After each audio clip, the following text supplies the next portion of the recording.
Olá, aqui é o professor Gustavo Carvalho e eu vou mostrar mais um exemplo de execução de diagrama de esforços solicitados num problema simples também. É uma viga biapoiada, é uma viga com apoio fixo ou articulação em A e com apoio móvel ou apoio simples em B, sofrendo apenas e tão somente uma carga inclinada de 5 kN a 60 graus. Nesse sentido, meio à esquerda, indicado aqui no desenho. As distâncias são 3 metros e 4 metros. O primeiro passo aqui é decompor a força inclinada para trabalhar do início ao fim do processo, tanto no cálculo das reações como na obtenção dos diagramas de esforços, com as componentes horizontal e vertical da carga. Então vamos fazer isso, decompor. Decompondo essa força de 5 kN aqui, eu desenhei os dois eixos, o eixo horizontal eu chamo de Z e o eixo vertical de Y, o eixo X é o eixo perpendicular à tela, né, que entra na tela, né? Aqui eu desenhei a origem dos eixos no ponto de aplicação da força, a seta é o final do vetor, e eu projeto tanto o ponto inicial como o ponto final do vetor nos dois eixos. No eixo horizontal, o eixo Z, o ponto inicial já está no eixo, a projeção é ele mesmo, e o ponto final está longe do eixo, eu projeto ele formando 90 graus, a projeção sempre forma 90 graus, e cair nesse ponto aqui à esquerda, aqui, do ponto inicial da projeção. Ligo o ponto inicial da projeção ao ponto final, resultou 5 vezes cosseno de 60 a força, porque a projeção colada no ângulo é a projeção do cosseno. Então ficou 5 vezes cosseno de 60, que é igual a 2,5, uma força para a esquerda. Essa é a projeção dessa força de 5 kN na horizontal, à esquerda. Só que eu preciso calcular também a projeção na vertical, o procedimento é similar. Projeto o ponto inicial da força no eixo, o ponto inicial já está no eixo Y, né, no caso. Então a projeção é ele mesmo. E projeto o ponto final da força no eixo, formando 90 graus, né? Chego nesse ponto aqui em cima, ligo o ponto inicial no final, resultou uma força para cima que vale 5 vezes seno de 60, arredondado para duas casas, ficou 4,33. Então, tenho as projeções aqui, eu vou trabalhar do início ao fim com a projeção de 2,5 para a esquerda e 4,33 para cima. Essas duas projeções aplicadas simultaneamente equivalem exatamente a força de 5 kN a 60 graus. Né? Se eu aplicar uma força numa bolinha, num objeto, de 2,5 para a esquerda, ao mesmo tempo em que eu aplicar uma força de 4,33 para cima, essa bolinha ela vai andar a 60 graus, sofrendo uma força de 5 kN nessa direção onde está a seta azul. Então, eu simplesmente substituí a força inclinada pelas suas duas componentes para trabalhar com forças puramente horizontal e vertical. O que é melhor nos nossos cálculos aqui, o que é indicado nos nossos cálculos. Para o cálculo de reações agora, não tenho mais nenhuma força inclinada para decompor, vamos para o cálculo de reações. A convenção de sinais e reações é aquela que eu costumo sempre usar, força para a direita, força para cima, momento anti-horário positivos, né? O procedimento já se repete, esse é o exemplo 4, né, que eu executo aqui de cálculo da obtenção dos diagramas de esforços, muitas coisas se repetem, então eu eventualmente vou passar algumas partes um pouquinho mais rápido do normal, para não repetir sempre as mesmas coisas, né, em alguns passos. Então, na articulação nós temos duas reações de apoio, uma força horizontal ZA, uma força vertical YA, o eixo horizontal eu chamo de Z, o eixo vertical eu chamo de Y, o eixo X é o eixo perpendicular à tela, entrando na tela, né? Essa é a convenção de eixos que eu costumo utilizar, não é obrigatória, né, de livre escolha, eu costumo utilizar essa. Tenho as duas forças componentes, né, da força inclinada, 2,5 para a esquerda, 4,33 para cima, e a reação do apoio móvel ou apoio simples, que é YB, uma reação vertical, eu adotei para cima. Vamos calcular essas três reações. Somatória das forças na horizontal igual a zero vai dar ZA menos 2,5 igual a zero, vai dar ZA igual a 2,5. Seguindo a convenção de sinais para reações aqui. Soma das forças na vertical igual a zero vai dar YA mais 4,33 mais YB igual a zero. Passo 4,33 para o outro lado, vai com o sinal oposto, vai ficar YA mais YB igual a menos 4,33. Chamei essa equação de 1. Vamos seguir. Agora, a terceira e última equação de equilíbrio no plano, somatória dos momentos em relação a qualquer polo igual a zero. Eu posso escolher qualquer um polo dentro da viga, fora da viga, no canto da viga, no centro, onde for.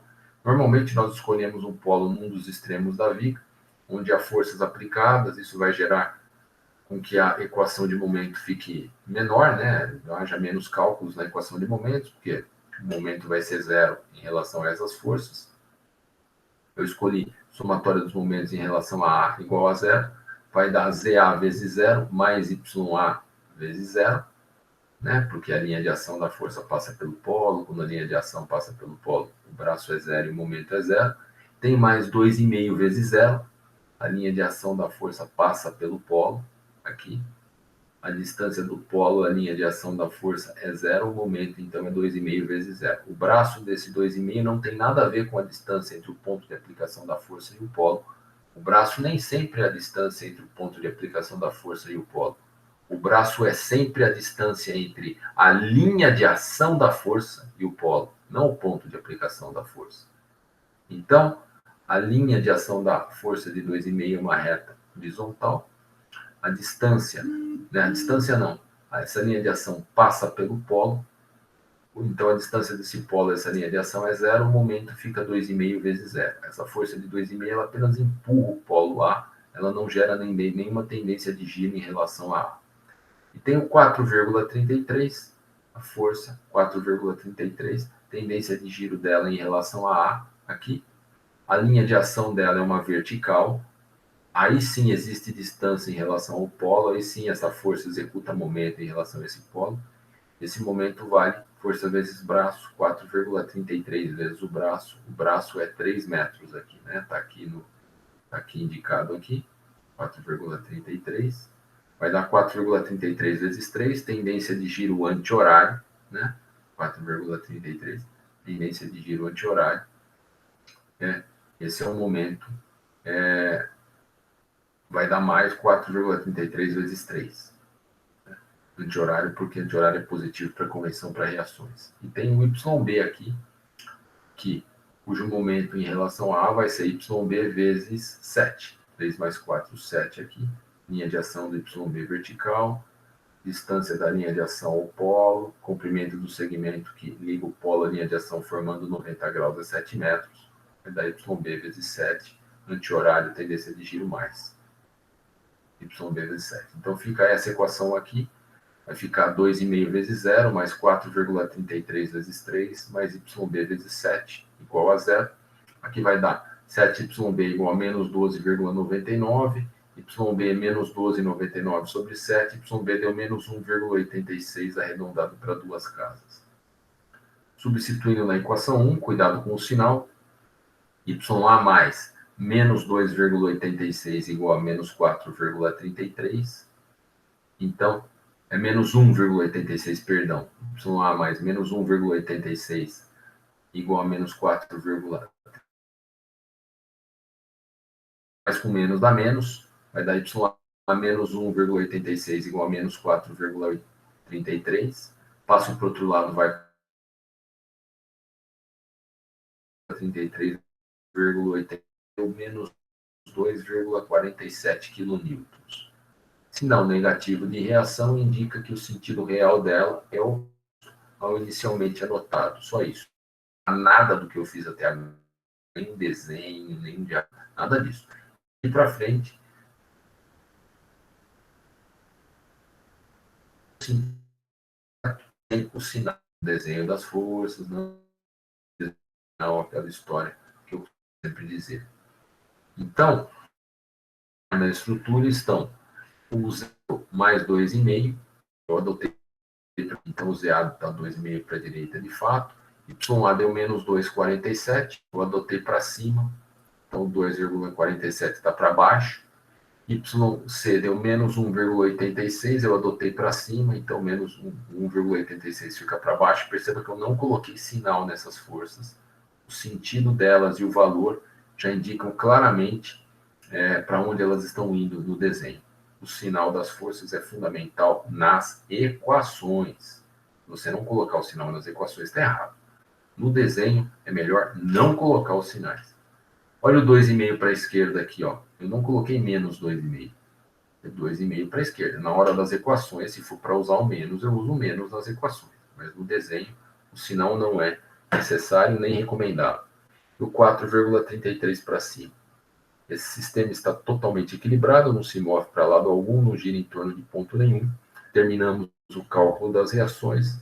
Agora vamos para a obtenção dos diagramas de esforços solicitantes, dos sinais dos diagramas de esforços solicitantes. Aqui. Corto, olho para a esquerda. Né? Essa convenção de sinais não tem nada a ver com aquela de reações, porque é usada em momentos diferentes, não há qualquer conflito. E essa não é de livre escolha, ao contrário da de reações. Essa é utilizada mundialmente. Você não precisa decorar.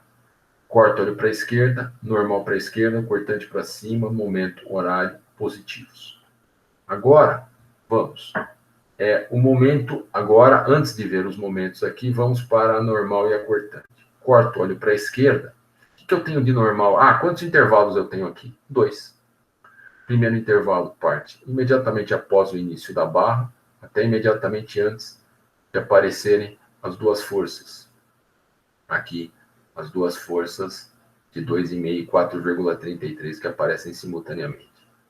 O segundo trecho vai logo após essas duas forças, até antes de aparecer o último ponto aqui, da barra de 1,86. Ponto esse que eu não enxergo, não vou enxergar as forças aplicadas no último ponto, no caso 1,86. Isto é um correto, é assim que se trabalha na hora de fazer os cortes por intervalos, cortes imaginários por intervalos para obtenção dos diagramas de esforços solicitantes. Vamos lá. Normal. Corto ali para a esquerda, a normal vale menos 2,5. Corto ali para a esquerda, a normal para a esquerda é positivo, a normal para a direita é negativo. Vale menos 2,5 nesse trecho. No segundo trecho, eu corto ali para a esquerda, deu menos 2,5, mais 2,5. Agora eu estou enxergando esse 2,5 aqui, fica zero. Então a normal fica dessa maneira aqui, ó. Menos 2,5 no primeiro trecho, eu resolvi desenhar o negativo para baixo. Na normal, o sinal é fundamental nos gráficos de normal e cortante, menos 2,5. E no segundo trecho, ela dá um salto para zero. E esse segundo trecho aqui não está sofrendo nem tração nem compressão em termos de força normal. Vamos seguir agora a força cortante, que nós seguimos meio que geometricamente aí, né, no método das áreas, com o sentido das forças. Eu desço 2,47, corto, olho para a esquerda, desci 2,47. Força, quando eu olho para a esquerda, cortante para cima é positivo, para baixo é negativo, menos 2,47, se mantém constante, até aparecer a força de 4,33 aqui. Aí ela sobe 4,33, menos 2,47 para 4,33, dá mais 1,86, se mantém constante até o fim. Ele tem uma força de 1,86 que fecha o gráfico aqui, que indica que ele tem uma certa coerência, que ele tem coerência, que ele muito provavelmente está correto. Então o gráfico de cortante fica esse, ó, menos 2,47. Primeiro trecho, sobe pontualmente, dá um salto a função, né, instantâneo, para 1,86, se mantém 1,86 constante, não aparece nenhuma força nem para aumentar nem para subtrair, termina 1,86 aqui a cortante. Essa força de 1,86 para baixo aqui, ela fecha o gráfico, mas na verdade o gráfico termina com 1,86 aqui de cortante, no ponto B. E por fim, falta o diagrama de momento fletor. O momento em A aqui é zero. Por quê? Porque é o ponto extremo da barra, sem momento externo ou reativo aplicado. Eu tenho forças aplicadas, mas eu não tenho momento reativo aplicado aqui de engastamento, não tenho momento externo aplicado aqui binário, não tenho nada. Então, o momento aqui em A é zero. Agora eu vou de A para C, depois para D, não, desculpa, depois para B e acabou. O momento em A é zero, aqui, e o momento em C? O momento em C, que poderia chamar de X1, normalmente eu chamo, mas aqui chamei de C, o nome é livre, né? O momento em C vai ser o quê? O momento à esquerda, que é o momento em A mais a área entre A e C no diagrama de cortantes. Menos 2,47 vezes 3, que dá menos 7,41. é negativo, para momento negativo tem que ser para cima, é uma reta inclinada do 0 ao menos 7,41, porque a cortante é constante, diferente de zero, o momento fletor é reta inclinada. Aí de C para B, momento em B. Quanto vale o momento em B? Momento à direita, que é o momento em B agora, é igual ao momento em C, que é o ponto da esquerda da vez, mais a área entre C e B.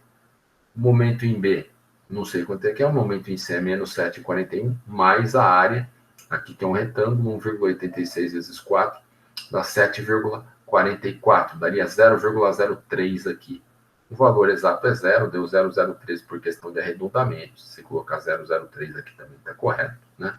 É uma questão de arredondamento, mas o valor exato aqui é zero. E é uma reta inclinada também, porque o momento, a cortante, perdão, ela é constante no trecho. Perceba aqui, ó, foi do menos 7,41 para o zero, o menos é para cima, né, no momento, nas barras horizontais. Então o gráfico termina dessa maneira, isso indica que o gráfico está sendo tracionado no lado de cima, a superfície está mais ou menos assim, está tracionada assim, sendo que ela está sendo mais tracionada no ponto C, sofrendo tração de 7,41 kN/metro, né? E aí os cálculos estão indicados aqui, o momento em A é zero, o momento em C é igual ao momento em A mais a área entre A e C, que deu menos 7,41, área do retângulo. E o momento em B é igual ao momento em C, menos 7,41, mais 1,86 vezes 4, que dá aproximadamente zero, que aqui deu 0,03, que é uma questão do arredondamento. O valor exato aqui é zero.